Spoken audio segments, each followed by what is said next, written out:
Money in eBay down the drain. But I am prepared because when I was offered the job and they said you can interview Brian Blessed, and I said, oh God, how wonderful, it's absolutely marvellous to do that. There was a sort of sigh at the end of the telephone, and I said, why are you sighing? He said, thank God. And he said, everybody else is too scared to do it. I didn't realise what I was letting myself in for, but I've been chatting with him in the green room. He's an absolute wonderful man. But if there's any trouble...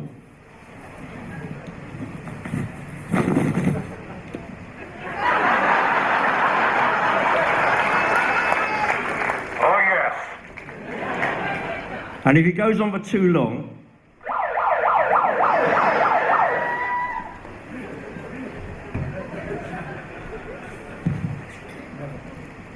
right, that's enough old rubbish from me. I would like to introduce you to a man who is little less than an icon and a living legend. There are certain actors who, during the course of their lives, touch the public in a way that makes them so special. And I think England, you know, Britain breeds actors like this more than any other country in the world, really. And so it is an absolute honour for me to share the stage with the amazing Mr. Brian Blessed.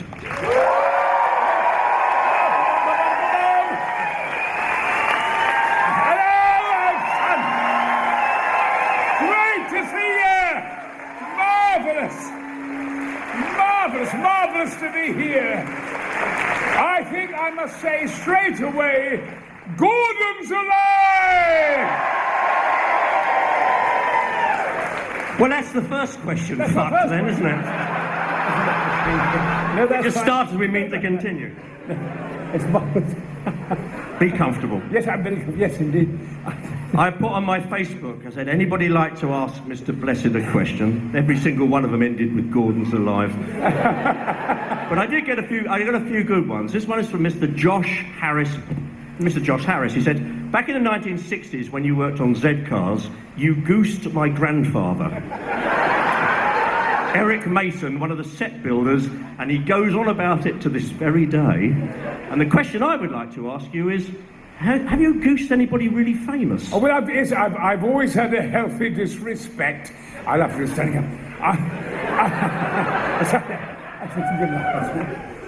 I've always had a healthy disrespect for great actors. And one of the great actors, some of you may not have heard of, was Sir John Gielgud. Very like that, he used to talk like that. Sir John Gielgud was one of the great actors of the National Theatre. And I was in a play next door, and he had to pass me in the corridor every night. And I used to grab his ass. He said, oh, leave me alone, leave me alone. Oh, give me your ass, give me your ass, give me your ass. Oh, Brian, leave me alone. Have some respect. I'm a great actor. I said, you're a great actor, my ass. And apparently, he said, actually, Peter Hall, who's then the producer and director of the National Theatre, said, Brian, can I have a word with you? Would you please refrain from grabbing Sir John's buttocks? He says you're bruising his buttocks. It's all right. It's all right. And so I gave him a rest, and he came in his dressing room, opened his cupboard, and I was in his cupboard.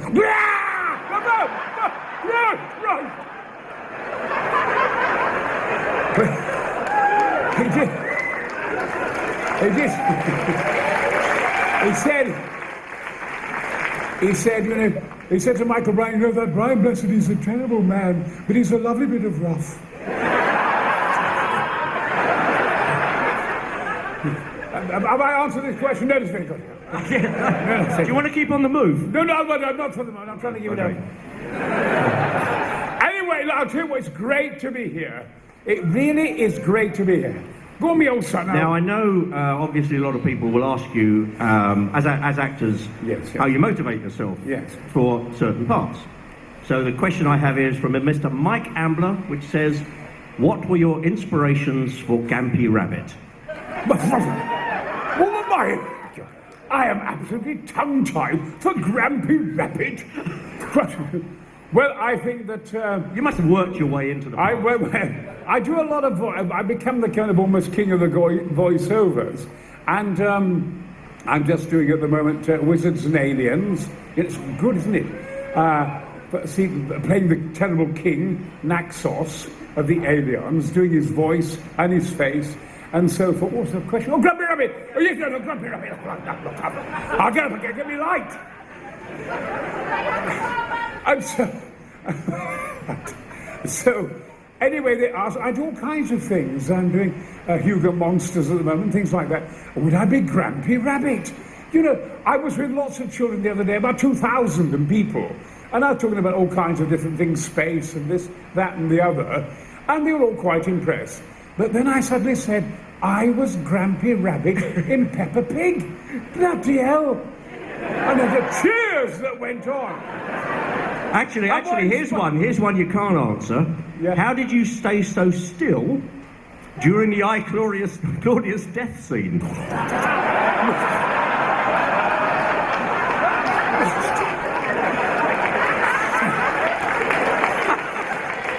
Did it involve tranquilizer?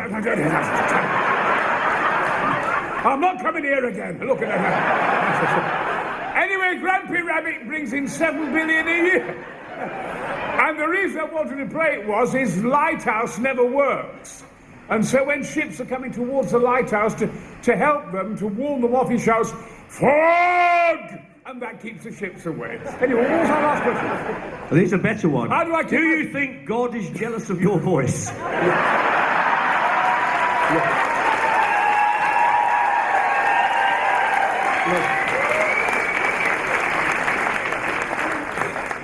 As there's no end to my talents, I would like to say that when I was on the top of Mount Everest in 1996, having at last reached the summit, oldest man to reach it, I got to the top, and people said, "Well, what did you say?" And I said, "Oh my God!" And a voice from below said, "Yes." You know, I mean, there's Brian Blessed here, loving God here, and I bless my modesty and humility. Will I give him a rough time? I get so angry with him at times. I mean, don't you, about the animals and everything else? But I mean, I think he's very jealous of me. I'm good looking. I'm sexy. Thank you very much. I won Best Actor at the Tenerife Film Festival. No bugger in history has won that, love. The BBC said to me, "Brian, you've won for Galahad of Everest. You've won Best Actor at the Tenerife Film Festival." And there was Kevin Costner there and Daniel Day-Lewis pissing themselves with laughter. And I said, "But I don't act in it. I just climb a mountain." And I was given this structure. It was 2 bones on a bit of rock, and I took it home, and my Jack Russell ate it that night. My bloody Jack Russell ate Why it. weren't you in the opening ceremony of the Olympics? I know I should have. Well, I have to. I must say, because Ken Branagh's a bit of a puff. I mean, I can't. He was rubbish. He was rubbish, love. I mean, I know he's directed me in 5 films, love, but next time I see him, I'll chin him. My wife hates Look, I'll say it now, I'm not bitter. He's just got a knighthood. I mean, Jacobi's got a knighthood. Ian McKellen's got a knighthood. Ben Kay said, they've all got bloody knights. Patrick Stewart, my own mate, when I was a young lad in Yorkshire, and he's a bloody fire risk. And they've all got bloody knighthoods. I want to be a baron. No, an emperor. I know the Queen said the other day, because, by the way, the Queen about 2 years ago said, "You know, we watch Flash Gordon all the time, me and the grandchildren. Would you mind saying Gordon's alive?" So, "Gordon's alive!" She said, "Thank you so much." That's it. We've not given you anything yet. I don't want to. Oh, I'd like to be a baron. I don't think I can give baroness. So I'm up for a baron. Well, my wife hates Kenneth Branagh because my wife got invited to be in the opening ceremony playing the steel pan. She's a musician, yes. and she's with the oldest marching steel band in England. Yes. And they marched around they did a whole reproduction of the Notting Hill Carnival. They had the Windrush ship come on. And when you actually see the opening ceremony of the Olympics, the camera's the whole bloody time on Kenneth Branagh. She never even was seen. They rehearsed for 15 weeks. Not even on it. We all hate Kenneth Branagh.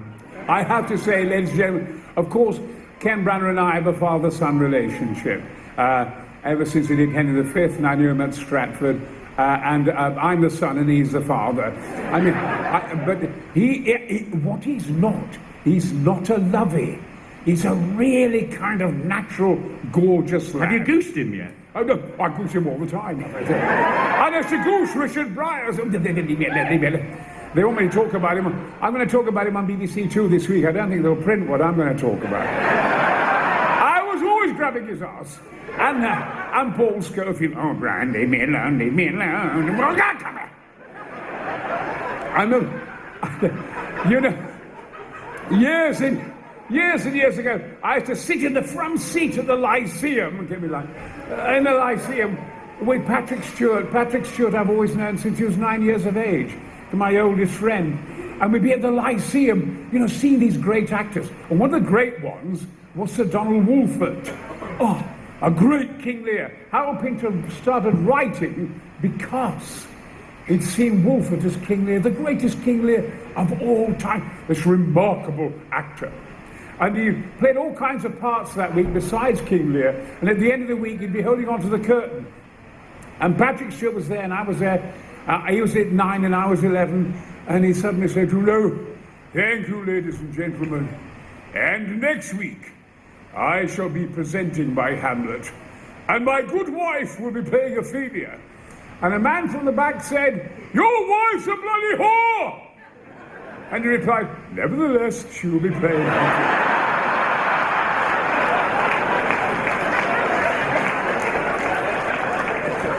You couldn't face Sir Donald. Anyway, I have to say, in the film, I'm coming back. In the film, Man of La Mancha, I'm the villain in the film, but I'm the only one who doesn't sing. And I'm the only one in the film who can sing. And so, anyway, I sing Harry Andrews' song, "Hail Knight of the Woeful Countenance." Harry Andrews, you've seen him in the hill with his bald head, that marvellous big voice. Harry Andrews. Wonderful. He died about a couple of years ago. And he was known for drying in Shakespeare. Yes, he used to dry all the time and talk utter shite. At Stratford, and there was one. So I talked to him about this because I did his song for him in the film, Hail Knight of the Woeful Countenance. Anyway, is this true, Harry? Anyway, Gielgud was in it, and Michael Bryant told me about it and so forth. And there is a scene in which Harry played Brutus. And Brutus says, when they're about to kill Julius Caesar and plan it, he says, "Let us not be butchers, Cassius. Let us carve him as a dish fit for the gods." And on the first night, he got so nervous, he went, "Let us not be butchers, Cassius. Let us carve him as a fish. A dish. A fish dish. Fit for the dogs." And Gielgud went, "Oh, Christ," and left the bloody stage. I have to say, this end. At the Royal Shakespeare Company, I had my big day there, and it was Hamlet, and Roger Rees's Hamlet, and Ken Branagh was Laertes. That's when I first met him, and I was the evil Claudius. And at the beginning of it, Royal Shakespeare Company, Bjorn sets, lighting everywhere, hundreds of extras, and bells all chiming for my coronation. And everyone then walks to the side of the stage, and there was absolute silence. And I walked on in silver and gold, with Virginia McKenna by my side. And I was just about to speak when I just heard...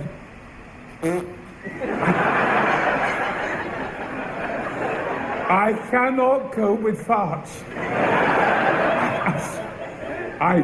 So I had 5 pages of and I talked. I did the whole dialogue with a voice like that. Oh, yeah, we're joking like that, and I was almost sacked on the spot. I'll end on the Royal Shakespeare Company. I mean, it's really a kind of a tribute to Richard Briers, Dickie Briers. But one of the great actors, one of the great actors who was Regent's Park. Oh God, what's his name? Oh God. Kenneth Branagh. No, one of the great old actors. What's his name? Oh my God. Robert Atkins. That's it. Robert Atkins was the great old actor. 9 years at the Royal Shakespeare Company, and then they sacked him. And they were sponsored by Flowers Ale, the Stratford company, which was a beer, Flowers Ale. And they sacked him just like that when he'd done so brilliantly. And you talk like that, Robert. He was very much like that, Robert. And they said to him, would you mind making a speech on the last night? Because the mayor will be there, and lords and ladies said, yes, I will. And on the last night, the curtain was up, and he stepped forward and said, I've only got one thing to say. Flowers Ale is piss.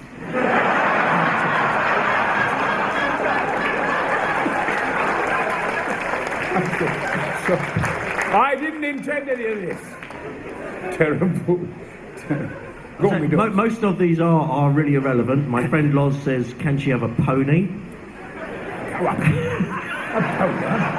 Fiona Lloyd says, would you like her to make you a waistcoat? Now, she is actually making me a waistcoat. If you'd like a good waistcoat, she'll get you to make a really good waistcoat. Yes. So if you're out there, Fiona Lloyd, yes, he would like a waistcoat. I'm going to do a film called Banking on Mr. Toad this summer, based on the author who wrote The Wind in the Willows. It's a fantastic film, and special effects. And I'm playing his best friend. And I wear this big, bright red waistcoat in it. She can make me that.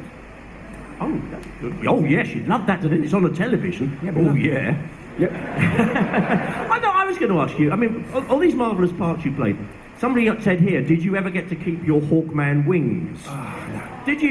Have you ever kept, as souvenirs, things from the movies? Well, I'm sorry.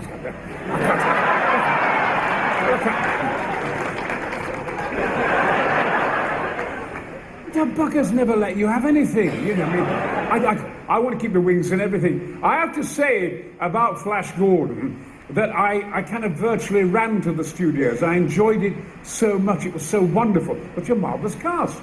And I'd seen it in black and white with Buster Crabbe when I was a kid in Yorkshire at the Empire Picture House. He was a marvellous Flash Gordon, Buster Crabbe. Terrific stuff. There's a scene in Flash Gordon, you all know it, and it's where we attack rocket ship Ajax. And we all come in, and you see, in films, in Batman, it's usually one man or two men flying, and Superman, one man or three people flying. But in Flash Gordon, you had 4,500 people being Hawkmen, all flying. It was technically brilliant, genius. And they took ages. It took about 3 days to line up the Hawkmen, and I'm up there with them, with my helmet on and all that. Rocket ship Ajax is down there. They got all the dynamite on board and all the special effects on board, and they said, right, Brian, And I was coming down. We're about to go, Brian. Okay. And they said to me, Brian, and I had this great big kind of gun, this big blaster. Of course, it's made of cardboard. It's only made of cardboard. And they said, right, Brian, after 3 days preparation, special effects, stand by, Brian, action! And I came down, please do check it. Follow me, Flash. Oh, well, who wants to live forever? Follow me, Flash.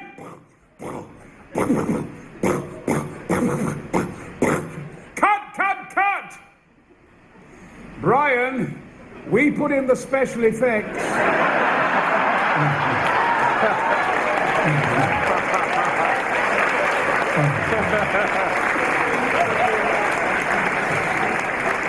I have never felt such a tit in all my life. I think you made that up. No, it's true. It's on film, the bloody thing's on film. Terrible. You can't believe one is as thick as that, can you? But it's only made of cardboard, you can't do...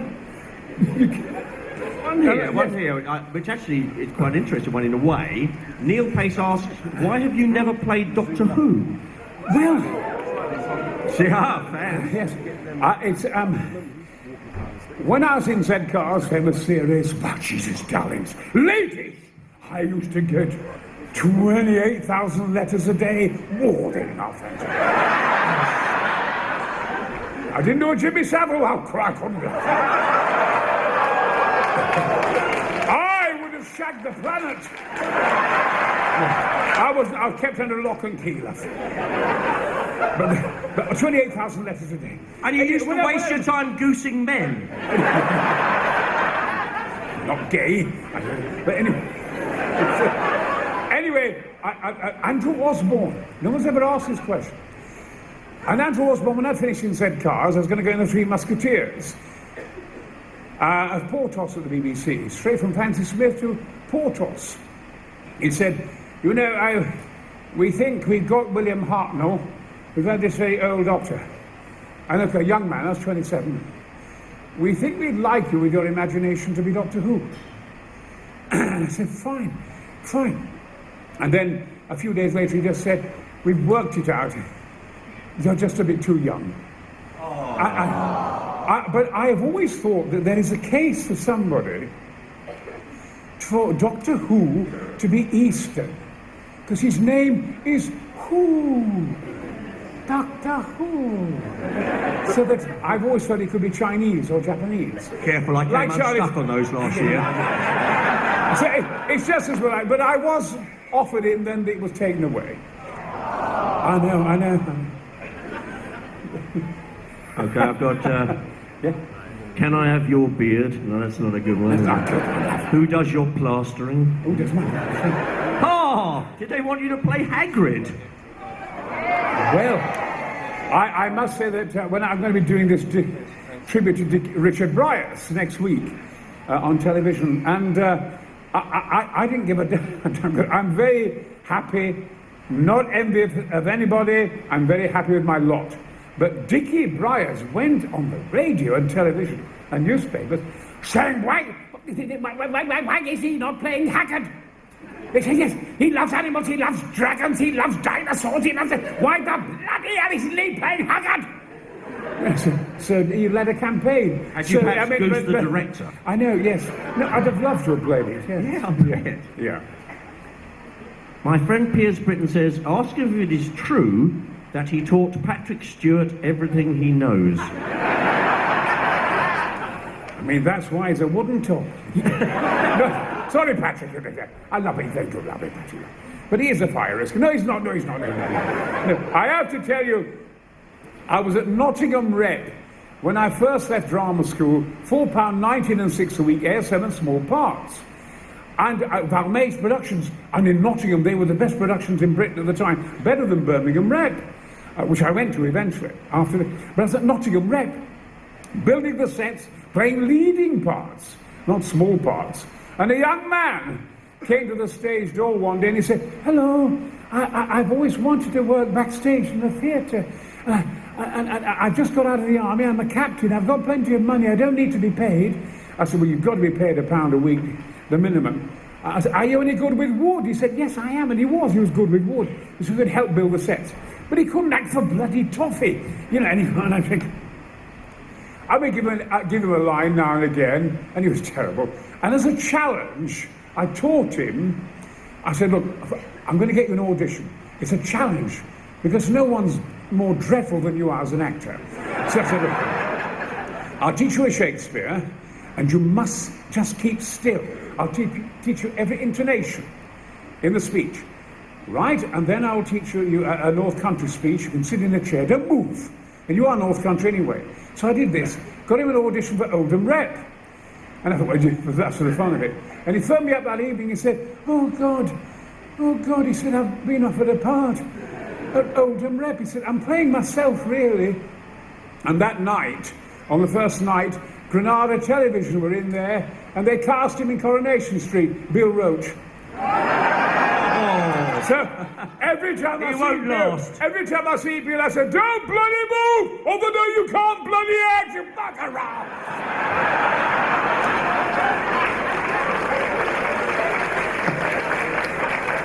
So I'm responsible for Ken Barlow. Right? Yes. We're off the script. We're off the script. We'll only do one or two more of these. That's all right. A lady asks, is it true that the sound you make on achieving orgasm triggers earthquakes?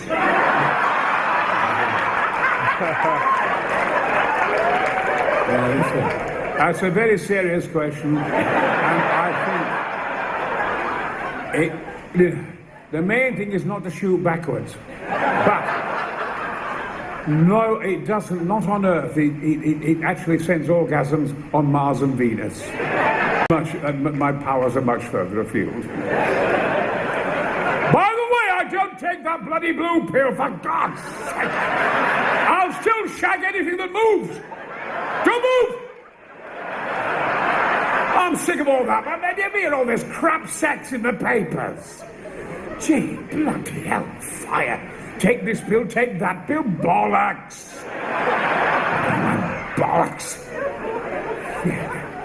God, they talk such tosh. They know bugger all about sex, love. I mean...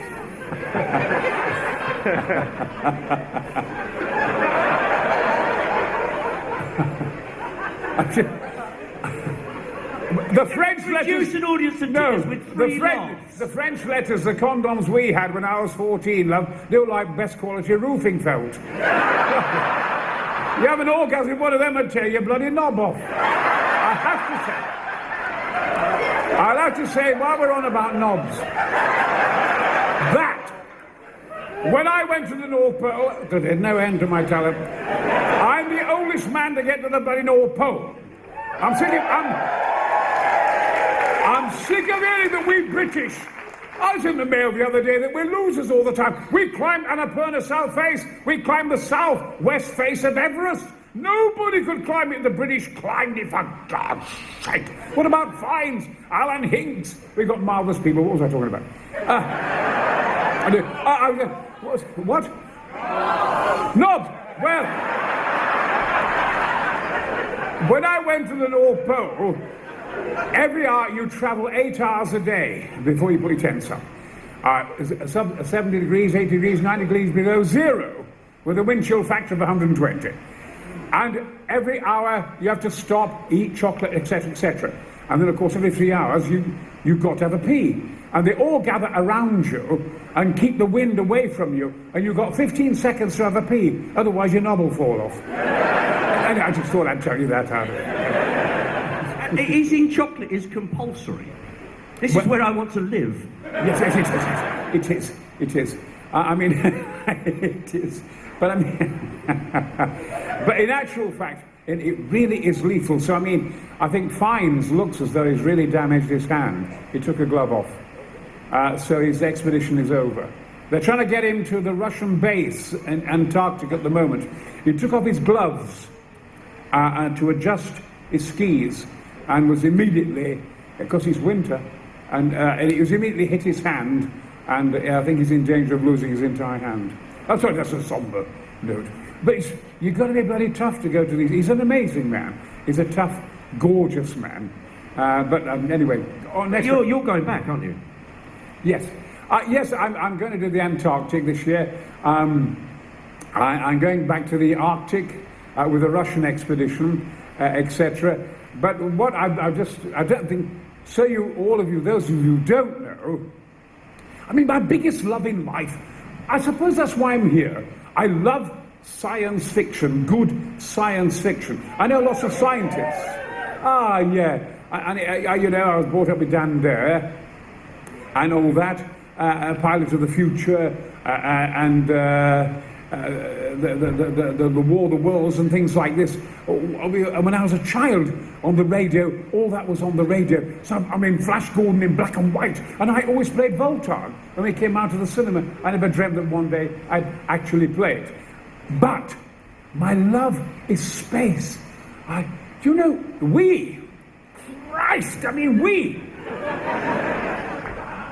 sugarloaves. In the late 40s and 50s, we had Blue Streak, Black Arrow, and Black Knight. I'm just talking about young people now. We had Blue Streak, Black Arrow, Black Knight. We had the Woomera rocket range. We were on the verge of going to the moon. Britain, are great scientists. We made radar over a weekend in the war.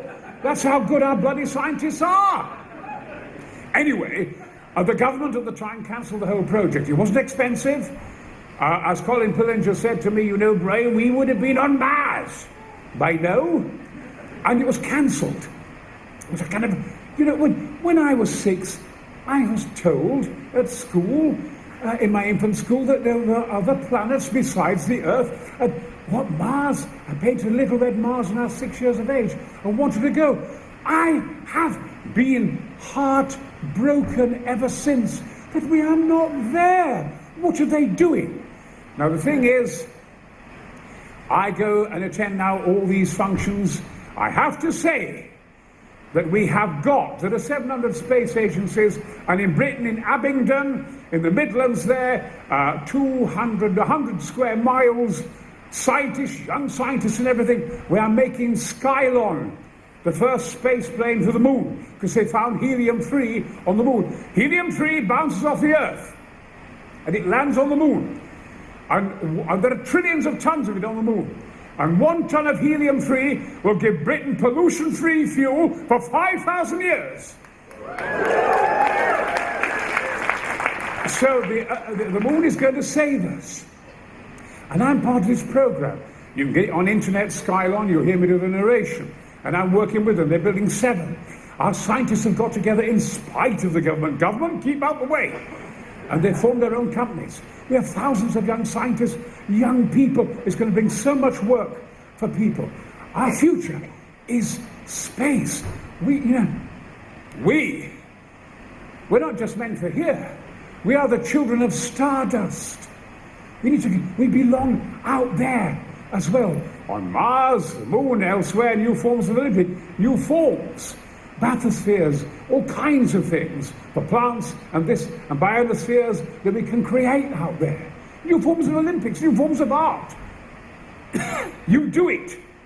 So I'm part of the whole space program. And of course, I can announce it fully now, because it has fully happened to me, but I have just completed the entire space program in Russia, at Moscow, at the Space Center in Moscow, in Baikonur, in MiG-25s, MiG-29s, training for Soyuz, on the centrifuge, the Hydra, and then in Reunion Island, wearing advanced prototype Martian suits, being filmed up there with NASA, and I am now at 76, a fully qualified cosmonaut, and I'm going to go in space.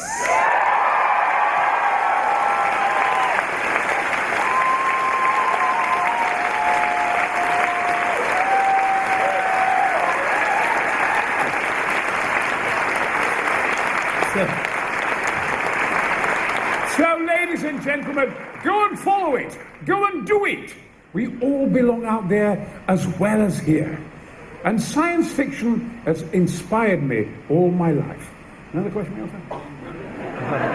So I'm a little speechless. I once met Buzz Aldrin at one of the big London events. Yeah. And I went up to shake his hand, and it was really difficult because my hand shook so much. Because, you know, to meet a piece of history, the man who stepped on the moon, I was speechless, you know, like, Oh, marvelous. But I mean, it's a mind blower, an absolute mind blower. He's Buzz. I meet him now and again. Sounds so big-headed, doesn't it? I meet him now and again, and of course, you and Buzz. I mean, Buzz, and he says, "You goose him." No, I will. I mean, just for us. No, but in space, you know, no one can hear you scream. So I don't. You don't want to get your fist. No, that's a terrible habit. But with Buzz. But you hear of that. I mean, it's like me going to the North Pole. You didn't go. You've never been to the North Pole. You've never been up Everest, or you've never been up Aconcagua, and so forth. And some of the greatest mountaineers, they climb Everest without oxygen, etc. And suddenly they come down. People don't believe them, etc. And the moon thing. You've got all these people say, well, I've got my theory. These silly buggers come out of the woodwork.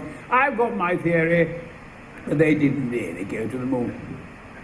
And Buzz Aldrin said to me, the next person, Brian, that says I didn't go to the bloody moon, I'll chin him. And He punched somebody that's about right. a week before I met him. That's right. Somebody said, you're a bloody coward and a liar. Wham! It is on- in his it's on the 70s internet, or yeah. something, wasn't it? I mean, the fact is, ladies and gentlemen, I quietened them the other day, all these doubters. I said, look, I said, don't say that in Australia, because they'll bloody hang you, I said. I said, because it was Australian dishes and cameras and technology that sent the main messages from the moon, on the moon landing. It came to their dishes. It didn't come from Bognor Regis.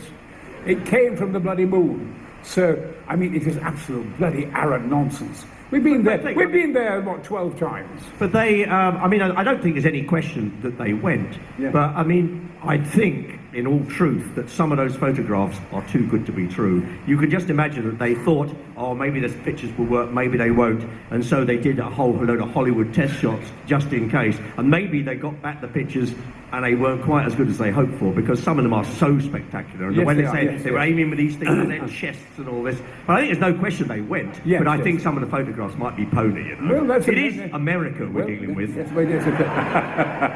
Anyway, so, I mean, certainly the space program is a good point.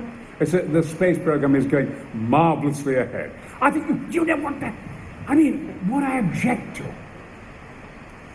you know, you hear all the kind of sex nonsense and what's going on here and this, that and the other. And 7 years ago, the world, through NASA, sent a rocket towards Saturn, 7 years ago. And about 15 weeks ago, Cassini, as it was called, approached Saturn after 7 years, still going, and Titan's its biggest moon. And it had on it Huygens. And Huygens, they pressed a few buttons, wouldn't work, pressed a few more, oh God, it's not going to happen, pressed a few more, and they separated. And Cassini went round to Saturn, and Huygens went for Titan. And as it got near Titan, all its cameras came on. Ladies and gentlemen, what did we see? What did we see? We saw mountains, 3 times higher than Mount Everest. We saw seas.